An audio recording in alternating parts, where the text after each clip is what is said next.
आज आहे बैलपोळा आणि बैलपोळा म्हणजे शेतकऱ्यांसाठी खूप महत्वाचा दिवस, आनंदाचा दिवस।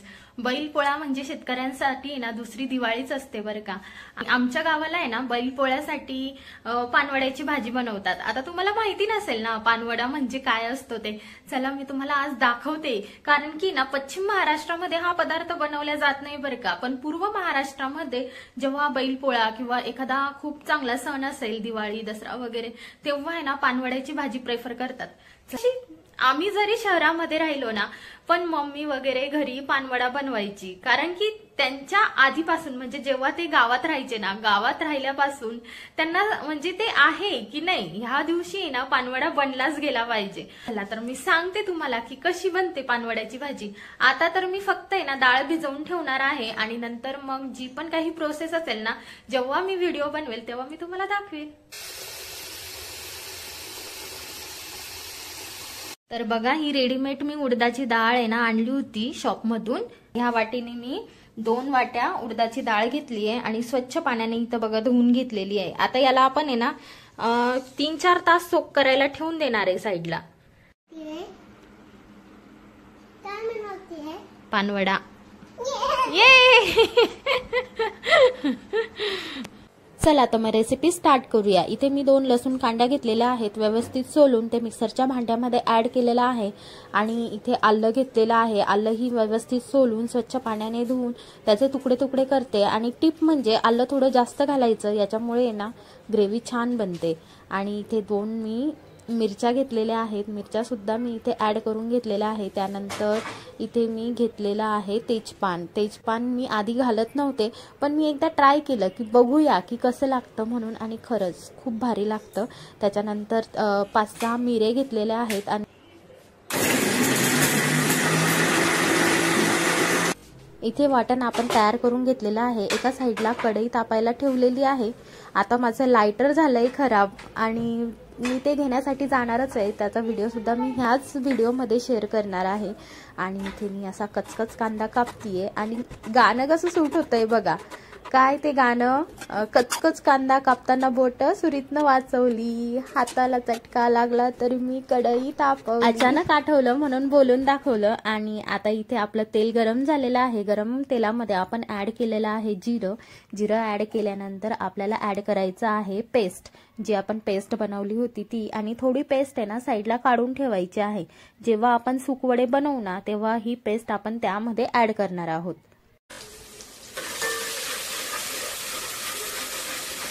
आणि ही भाजी बनवत असताना जो मेन इन्ग्रेडियंट ऍड होतो ना तो म्हणजे कढीपत्ता। कढीपत्त्याची टेस्ट एवढी अप्रतिम लागते ना ह्या भाजीमध्ये, तुम्ही घरी ट्राय करा, खरंच तुम्हाला आवडेल ही रेसिपी। आणि इथे जी आपली आलं लसूणची पेस्ट आपण ऍड केली होती ती छान फ्राय झालेली आहे, तुम्ही बघू शकता तेल सोडलेलं आहे तिने। इथे मी एक मीडियम आकाराचा जो कांदा होता तो बारीक बारीक कापून घेतलेला होता आणि तो मी आता याच्यामध्ये ऍड करते। थोडंसं हलवून घेतल्यानंतर त्यावर झाकण ठेवून घेते, याच्यामुळे कांदा पण सॉफ्ट होईल लवकर। आणि आपण बघू शकतो की कांदा छान फ्राय झालेला आहे, त्याचा कलर चेंज झालेला आहे। आता आपण याच्यामध्ये ऍड करणार आहोत टोमॅटो। माझा टोमॅटो थोडा मोठा होता आकाराने, त्यामुळे ना मी अर्धाच टोमॅटो इथे टाकणार आहे। जर छोटा टोमॅटो असेल तर पूर्ण टाकायचा आणि छान इथे तो फ्राय करून घ्यायचा। आता याच्यामध्ये मी हळद टाकलेली आहे आणि लाल तिखट 2 चमचे टाकलेले आहे, कारण ही भाजी ना थोडी स्पायसीच चांगली वाटते आणि थोडी फिक्की झाली की मग एवढी मजा नाही येत। यामध्ये आपण लाल तिखट टाकलेला आहे, त्यामुळे ते जळणार नाही याची पुरेपूर काळजी घ्यायची। आणि तुम्हाला असं वाटत असेल की ते जळतंय तर थोडं पाणी ऍड करायचं। इथे बघा मी थोडं पाणी ऍड केलेलं आहे आणि व्यवस्थित त्याला हलवून आता पुन्हा थोडंसं शिजवायला ठेवणार आहे। एकीकडे आपला मसाला शिजतोय तोपर्यंत जी डाळ आपण भिजत घातली होती ती वाटून घेणार आहोत।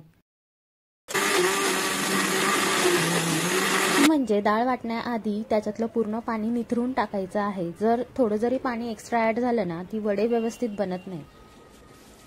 डाळ वाटून होत नाही तोपर्यंत एकीकडे आपला मसाला सुद्धा शिजलेला आहे। आता यामध्ये पाणी ऍड करायचं आणि जेवढी ग्रेव्ही आपल्याला लागणार आहे तेवढं सगळं पाणी इथे ऍड करून टाकायचं।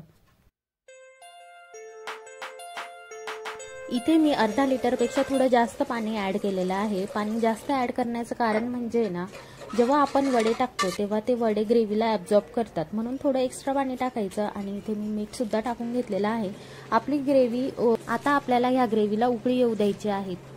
जी डाळ आपण वाटून घेतलेली आहे त्यामध्ये मी थोडासा कढीपत्ता ॲड करते आणि तो पण एकदम बारीक बारीक चिरून. म्हणजे काय होतं ना की जेव्हा डायरेक्ट आपण कढीपत्ता खाऊ तरी सुद्धा आपल्याला असं जाणवणार नाही की आपण कढीपत्ता खाल्ला आहे म्हणून. आणि लहान मुलं सुद्धा आवडीने खातात. आणि असंही कढीपत्ता खाण्याचे खूप सारे फायदे आहेत. आणि इथे थोडंसं मी आता आहे ना लाल तिखट ॲड करते आणि मीठ टाकून हे मिश्रण व्यवस्थित असं मिक्स करून घेते.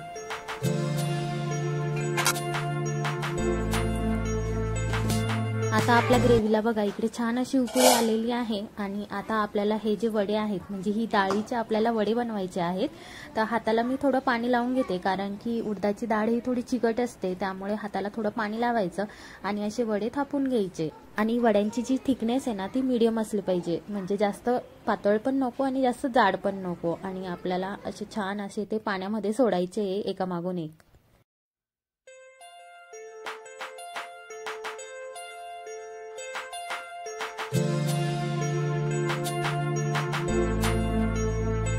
ग्रेव्हीमध्ये जेवढे वडे मावतील तेवढे मी इथे टाकून घेतलेले आहेत. आणि तेवढा अंदाज येतो आपल्याला की नाही याच्या व्यतिरिक्त आता जास्त वडे काही मावणार नाही.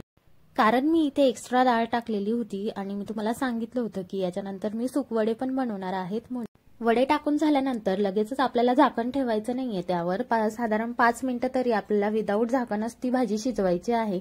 आणि नंतर 15 ते 20 मिनिट आपल्याला झाकण ठेवून भाजी शिजवून घ्यायची. आणि इथे तुम्ही बघू शकता की माझी भाजी एकदम छान शिजलेली आहे. म्हणजे त्यामध्ये जे वडे मी टाकलेले होते ते सुद्धा फुटलेले नाहीयेत. आणि इथे माझा एक स्पेशल मसाला आहे जो मी घरी बनवला आहे. बस चिमूटभर टाकलेला आहे. नाही टाकला तरी चालतो. आलं लसूणची पेस्टच याच्यामध्ये खूप महत्वाची ठरते. आणि मेन म्हणजे कढीपत्ता. तर ही अशी भाजी बनवल्या जाते. आणि तुम्हाला आवडली तर मला कमेंटमध्ये सांगा की ही भाजी कशी बनली तुमच्या घरी.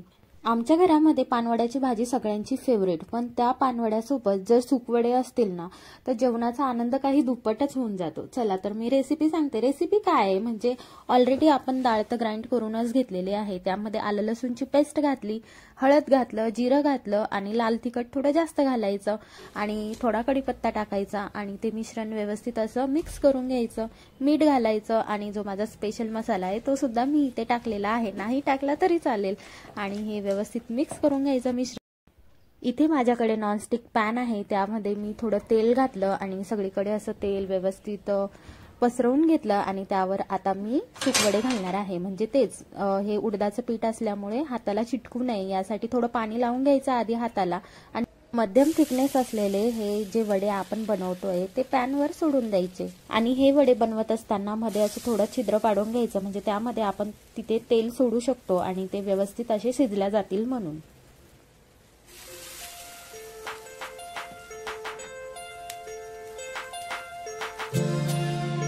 आणि टिप म्हणजे हे वडे बनवत असताना झाकून नाही ठेवलं तरी चालेल. छान असे कुरकुरीत बनतात. तेल सोडायचं मध्ये मध्ये म्हणजे कुरकुरीत बनतात आणि खायला चविष्ट लागतात. तुम्ही नक्की घरी ट्राय करा आणि आवडल्यास प्लीज मला कमेंट करा. आणि जर तुम्ही चॅनलवर नवीन असेल तर सबस्क्राईब करा. आणि तुम्ही बघितलं की माझा लायटर पण खराब झाला आहे म्हणून मला आता इथून जायचं आहे डीमार्ट. इथे आपले सुकवडे आणि भाजी सुद्धा रेडी झालेली आहे. आणि यांना बघून असं वाटतंय की कधी जेवण करतोय आता.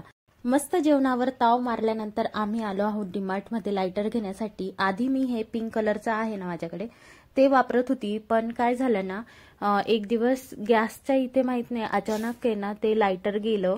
म्हणजे माझ्याच हातून गेलं असणार आहे. आणि ते जे वरचं असतं ना ते प्लास्टिकचं ते वितळून गेलं. त्यामुळे आता ते काही कामाचं राहिलेलं नाहीये. मग मी ह्यावेळेस विचार केला की ह्यावेळेस आपण स्टीलचं घेऊया म्हणजे असा काही प्रॉब्लेम येणार नाही. आजचा व्हिडिओ कसा वाटला तुम्हाला कमेंटमध्ये नक्कीच सांगा. आणि जर तुम्ही चॅनलवर नवीन असाल आणि इथपर्यंत पोहोचलाच असाल तर प्लीज चॅनलला सबस्क्राईब करा. थँक्यू. भेटूया नेक्स्ट व्हिडिओमध्ये. बाय.